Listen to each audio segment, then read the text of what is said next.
Bonjour à toutes et à tous. Dans cette capsule, nous allons parler en premier lieu des ondes lumineuses, visibles et invisibles, de leur nature et de leur propagation dans des différents milieux. Ensuite, la réflexion ainsi que la réfraction de la lumière sont très bien illustrées et explicitées en détail.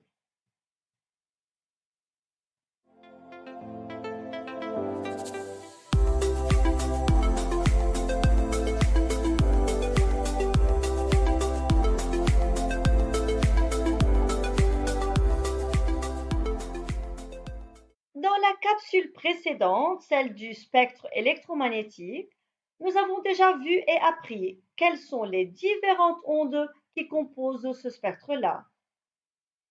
Comme nous le voyons, les ondes lumineuses font en fait partie de ce spectre, puisque tout simplement les ondes lumineuses sont des ondes électromagnétiques transversales.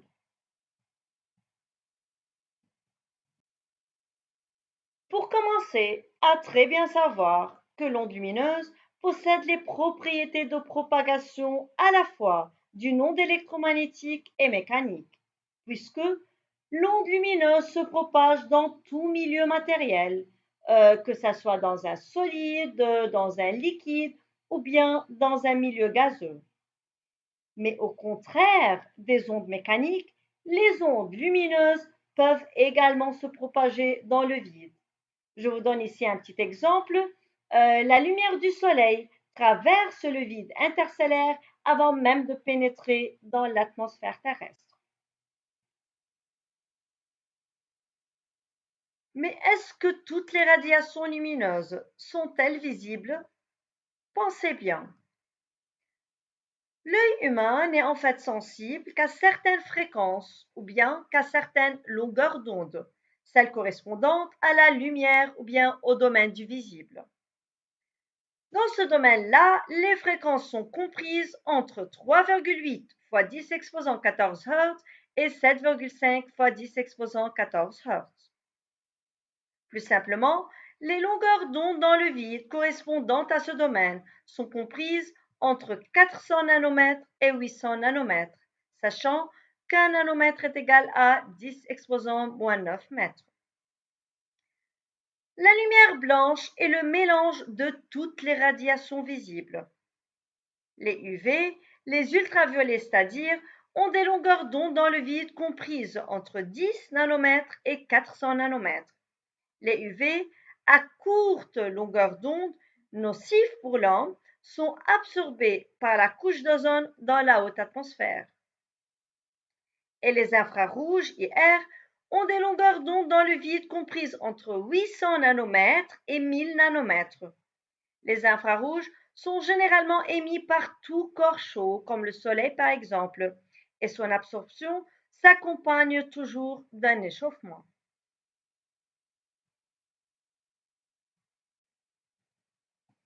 Parlons maintenant de la réflexion et de la réfraction des ondes lumineuses. Pensez bien, comment se propagent les rayons lumineux dans les milieux transparents, comme l'air, comme l'eau, comme le verre par exemple? Pour répondre à cette question, vous devez très bien savoir que les rayons lumineux se propagent en ligne droite, autrement dit de façon rectiligne dans les milieux transparents. Mais ils peuvent changer de direction dans deux cas.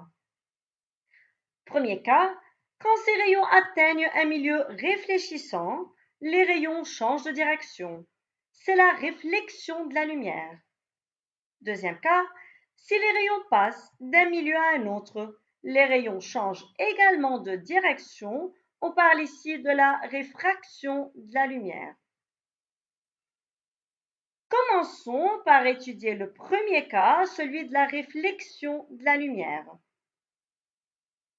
Selon le principe de la réflexion de la lumière, quand un faisceau lumineux arrive au niveau d'une surface réfléchissante, le faisceau est réfléchi selon un angle bien précis. Dans ce cas, le rayon réfléchi appartient au plan d'incidence et on appelle généralement I le point d'incidence du rayon lumineux le point où le faisceau lumineux arrive sur une surface polie. Maintenant, la droite perpendiculaire au point d'incidence est appelée normale ou bien normale au point d'incidence. On calcule les angles à partir de cette droite-là. Quand un rayon lumineux incident arrive au niveau du point I, il possède un angle appelé angle d'incidence. Le rayon réfléchi, quant à lui, repart avec un angle de réflexion équivalent à l'angle d'incidence.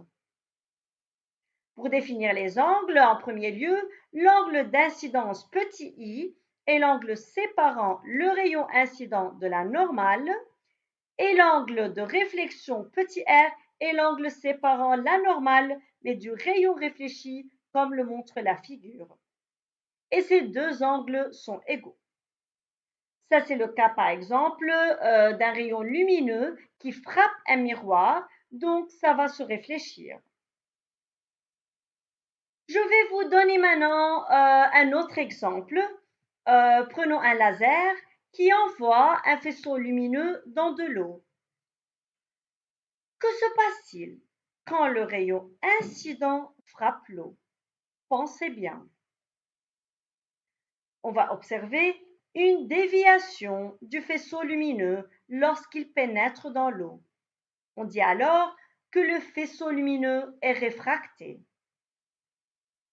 La réfraction apparaît en fait lorsque la direction de propagation d'une onde change lorsqu'elle traverse une surface de séparation entre deux milieux transparents caractérisés par leur indice de réfraction qu'on va expliquer ultérieurement.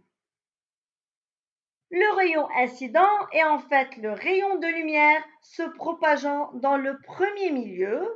Le rayon réfracté est le rayon de lumière se propageant dans le deuxième milieu et qui a subi une réfraction. La normale est la droite perpendiculaire à la surface de séparation des deux milieux.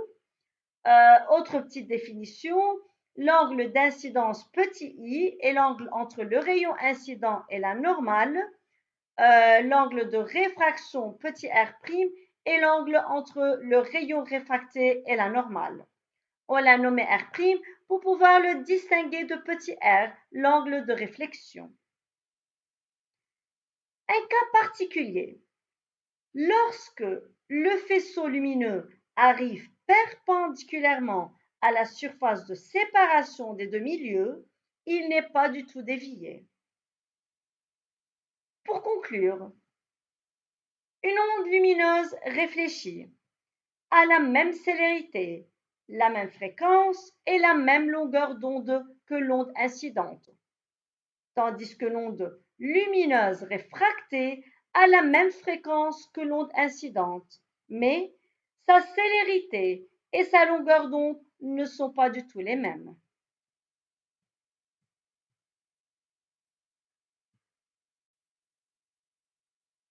Pour l'indice de réfraction maintenant, un milieu transparent ou bien tout milieu transparent est caractérisé par son indice de réfraction.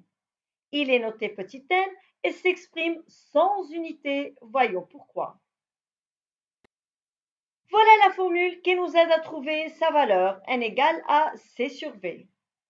Dans cette formule, c est la célérité de la lumière dans le vide et v est la vitesse de la lumière dans ce milieu d'indice petit n qu'on va déterminer. Donc la célérité et la vitesse doivent être exprimées avec la même unité afin que l'indice petit n s'exprime sans aucune unité, tout en divisant la célérité par la vitesse. Dans ce tableau, je vous donne quelques valeurs de n dans certains milieux.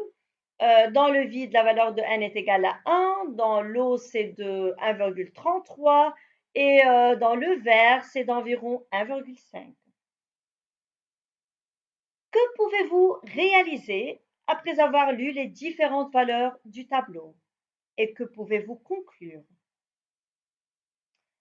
Premièrement, nous pouvons tout simplement dire que l'indice de réfraction du vide est égal à 1. Et tous les autres milieux ont un indice de réfraction supérieur. Donc, nous pouvons conclure que l'indice de réfraction a toujours une valeur supérieure ou égale à 1.